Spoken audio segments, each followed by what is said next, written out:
500 tahun setelah kekacauan dari Raja Monyet, Dewi Kuan Im atau Dewi Pengasih menunjuk seorang biksu suci bernama Xuanzang untuk pergi ke barat mengambil kitab suci Buddha. Tapi di tengah perjalanannya yang ditemani oleh dua pengawal, biksu harus berjuang menyelamatkan diri dari kejaran harimau putih. Dua pengawal sudah menyuruh biksu pergi meninggalkan kuda yang tidak mau berlari itu, tapi biksu menolak sehingga dirinya pun ditinggal sendirian. Dengan segala keberaniannya, biksu meminta si harimau untuk tidak memakan kuda putih kesayangannya. Tapi yang terjadi dirinya lah yang menjadi sasaran sehingga dengan cepat biksu masuk ke sebuah gua kecil yang mana si harimau tidak bisa masuk untuk menangkapnya. Di dalam sana, biksu bertemu dengan siluman monyet yang tertindih batu. Si monyet kemudian meminta biksu untuk menarik kain segel yang mungkin selama ini membuatnya tidak bisa berbuat apa-apa. Awalnya biksu ragu, tapi karena dia butuh pertolongan, akhirnya biksu menarik kain segel itu dan membuat siluman monyet berhasil keluar dari gunung batu dan segera mengajar harimau tersebut.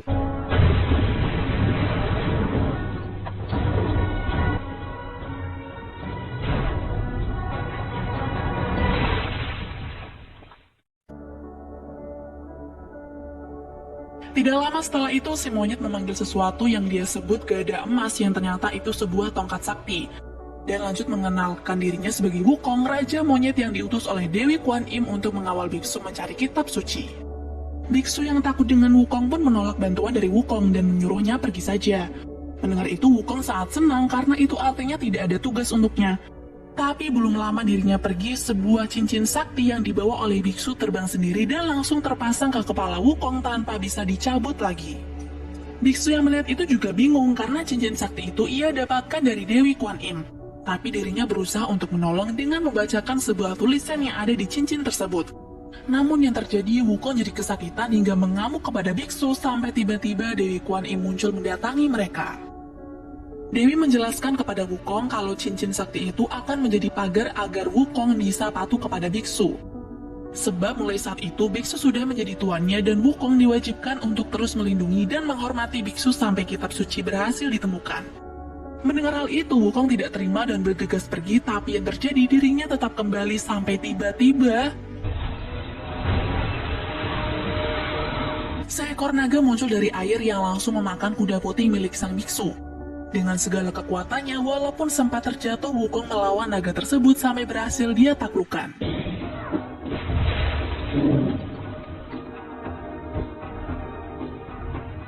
Biksu yang melihat kehebatan Wukong pun kini berharap Wukong bisa menemaninya ke barat. Wukong sendiri yang telah menerima tugasnya merubah si naga menjadi kuda putih untuk mengganti kuda yang telah dimakan. Dan perjalanan mencari kitab suci pun dimulai. Sedangkan di tempat lain, seorang pedagang dan anaknya terlihat akan menutup toko, tapi tiba-tiba datang sekelompok perampok yang berpura-pura menjadi siluman yang sering disebut sebagai Nyonya Putih. Tapi ketika si anak akan diculik, tiba-tiba muncul dua siluman yang asli, dan ternyata mereka adalah dayang dari siluman Nyonya Putih. Nyonya Putih pun kemudian muncul di hadapan pemimpin perampok dan marah karena gara-gara kelakuan perampok itu, semua orang jadi selalu menyalahkan dirinya. Dengan penuh dendam, dirinya pun langsung menghisap jiwa si perampok lalu menculik anak tersebut, sedangkan sang ayam menjadi santapan dayang-dayangnya. Di kediamannya, Nyonya Putih yang baru saja mandi melihat ke cermin yang dia gunakan pula untuk memata-matai perjalanan biksu dan Wukong, yang mana keduanya sedang berada di tempat aneh berpasir. Dalam perjalanan, Wukong memberitahu biksu kalau ada satu kelebihan di dirinya, yaitu dia bisa melihat sebuah kebenaran dari mata apinya. Lalu tidak lama kemudian, sekumpulan AWW gelis berlari gara-gara dikejar oleh lelaki mesum. Dengan mata apinya, Wukong pun dapat melihat bahwa pria tersebut adalah siluman. Hingga dengan cepat, Wukong langsung menghajarnya hingga pria itu berubah wujud aslinya menjadi siluman babi. Tapi ternyata siluman babi tidak sendirian. Dia yang sudah terpojok lalu memanggil temannya untuk membantu melawan Wukong. Pertarungan pun semakin memanas ketika si babi ini berubah wujud menjadi bentuk yang lebih menyeramkan. Namun sayangnya dia dan temannya bukan tandingan Wukong sehingga keduanya pun menyerah dan menjelaskan bahwa mereka ditugaskan juga oleh Dewi Kuan Im untuk mengawal biksu mencari kitab suci. Melihat biksu dekat dengan wilayahnya, Nyonya Putih menjadi senang yang ternyata siluman itu memiliki rencana untuk memakan biksu agar bisa hidup abadi dan tidak harus memakan jiwa-jiwa remeh yang lain. Setelah melanjutkan perjalanan dengan 2 personil baru, kini mereka tiba di suatu tempat yang tidak terlihat jelas kemana arahnya.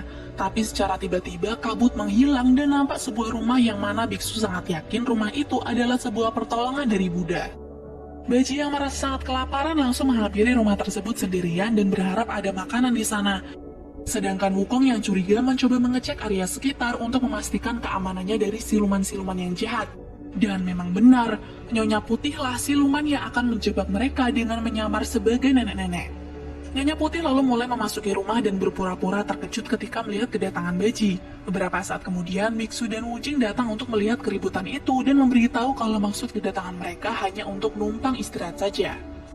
Lalu dari belakang muncul Wukong yang berniat menerawang dengan mata apinya. Tapi karena Nyonya Putih mengibaskan jubah sakti, seketika semua orang menjadi kelilipan dan mata api Wukong tidak bisa digunakan. Dengan ramahnya, si nenek alias Nyonya Putih mengajak biksu dan kawan-kawan masuk ke rumahnya dan menyuruh kedua anaknya untuk membuat makanan.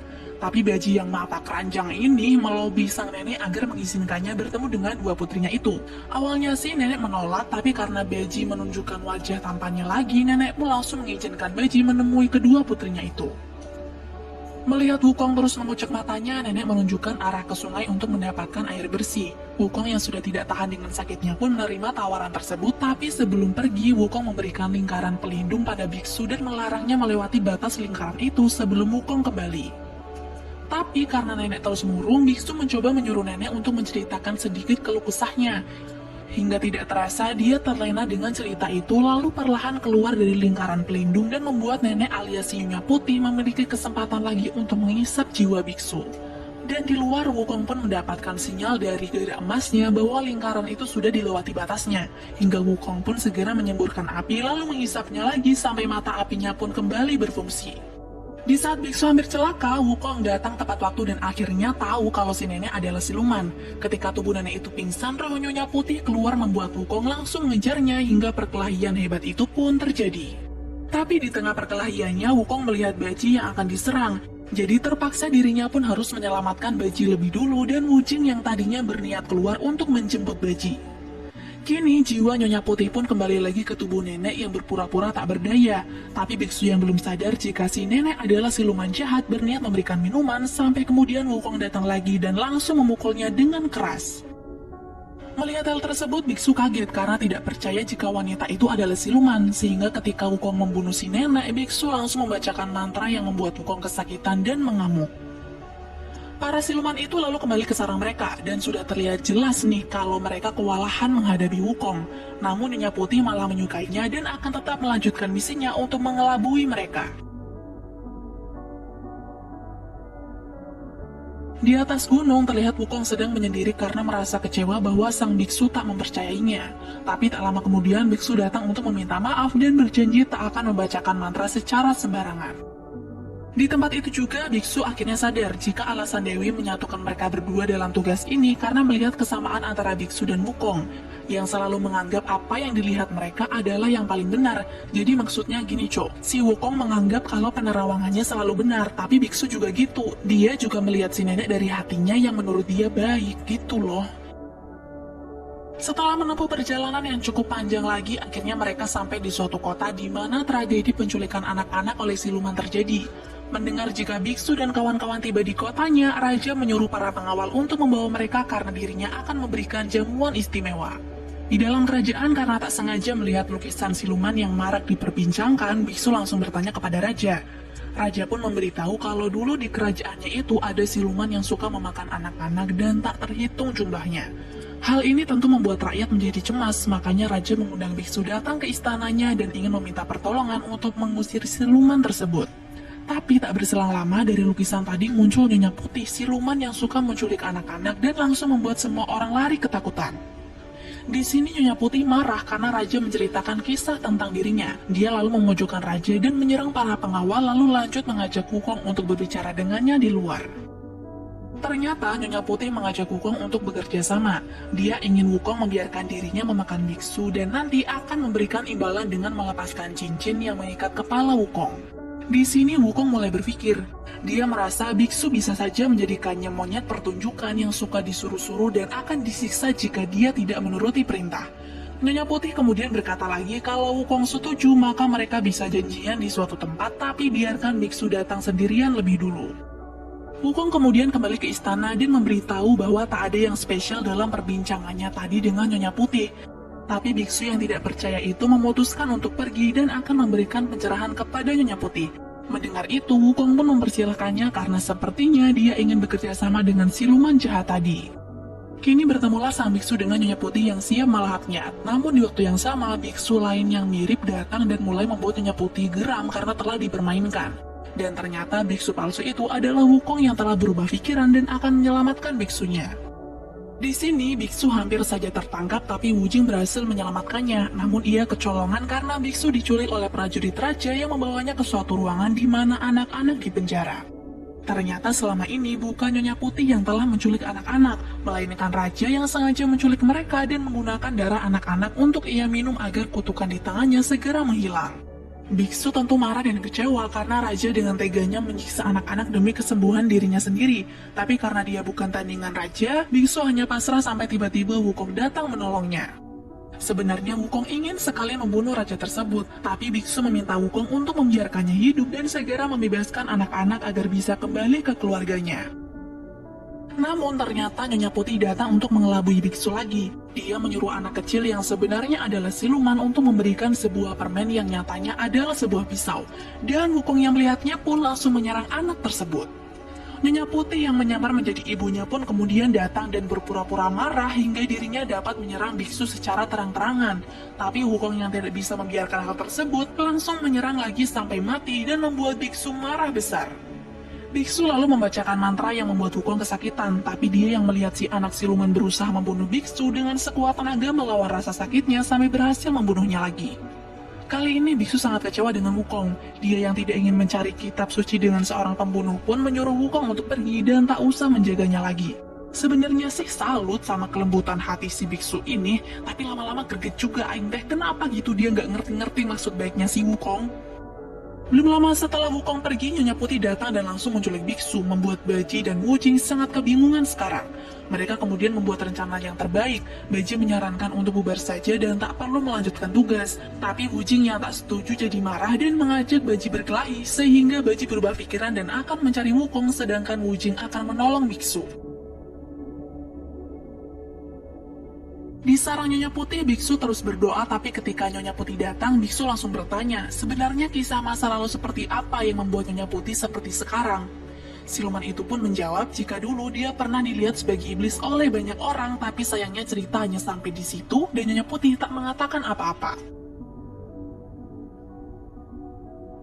Di sisi lain, Wukong menemui Dewi untuk meminta petunjuk apa yang harus Wukong lakukan. Sedangkan Baji datang ke kerajaan kera milik Wukong untuk mencari Wukong dan mengajaknya untuk menyelamatkan biksu. Tapi ketika tiba di sana, ternyata tak ada Wukong, yang ada hanya kawanannya dan pakaian kerajaan milik Wukong. Kembali ke Wujing yang sampai di markas Nyonya Putih. Di sana Wujing disambut oleh pasukan tengkorak yang kemudian menyerangnya, dan tak ada pilihan lain selain balik menyerang mereka. Ketika pertarungan berlangsung sangat sengit, Baji datang dengan mengenakan pakaian Raja Wukong dan tentu saja dirinya sudah siap untuk membantu. Wukong sendiri saat ini masih bersama Dewi, yang mana sang Dewi menasihati Wukong agar berusaha merubah kepribadiannya. Dewi menganggap Wukong adalah makhluk yang selalu menganggap pendapat orang lain adalah salah dan dirinya lah yang paling benar, padahal tidak selamanya seperti itu. Dewi lalu menyuruh Wukong untuk segera turun ke bumi dan datang ke sarang Nyonya Putih karena sekarang biksu sedang dalam bahaya. Kini waktunya telah tiba dan Nyonya Putih sedang mengambil jiwa sang biksu yang hanya bisa pasrah.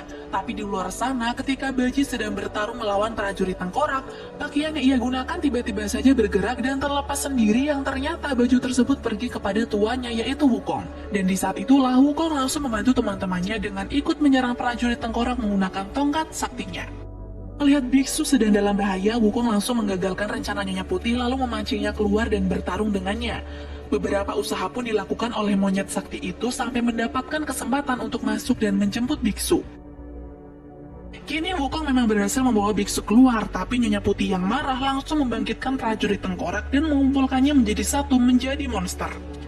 Baji dan Wujing mencoba melawannya, tapi gara-gara kekuatan tengkorak yang sangat besar, mereka malah terlempar jauh. Melihat biksu berhasil ditelan oleh si monster tengkorak, Wukong berusaha keras melawan monster tersebut karena hanya dia yang masih mampu melawan monster tengkorak.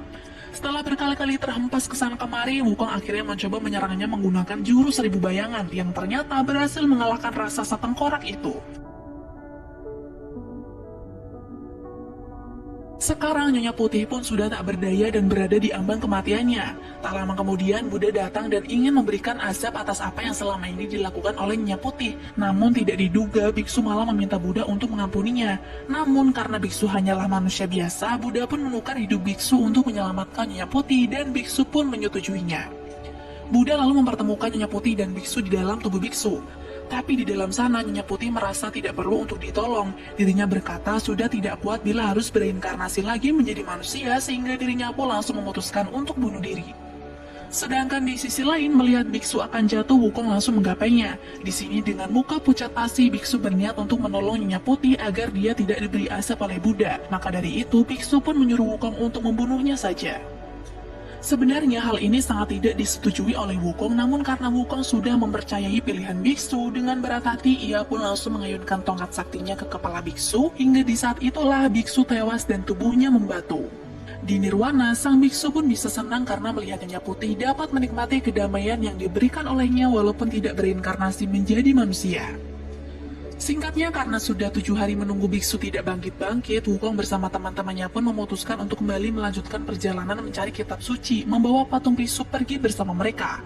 Dan nantinya, kalau sudah sampai, Wukong akan menaruh patung biksu di tempat suci tersebut. Tapi ketika perjalanan dimulai, tidak mereka sadari jika Dewi Kuan Im memberikan kehidupan kembali kepada biksu, hingga perlahan batu itu mengelupas dan film pun berakhir.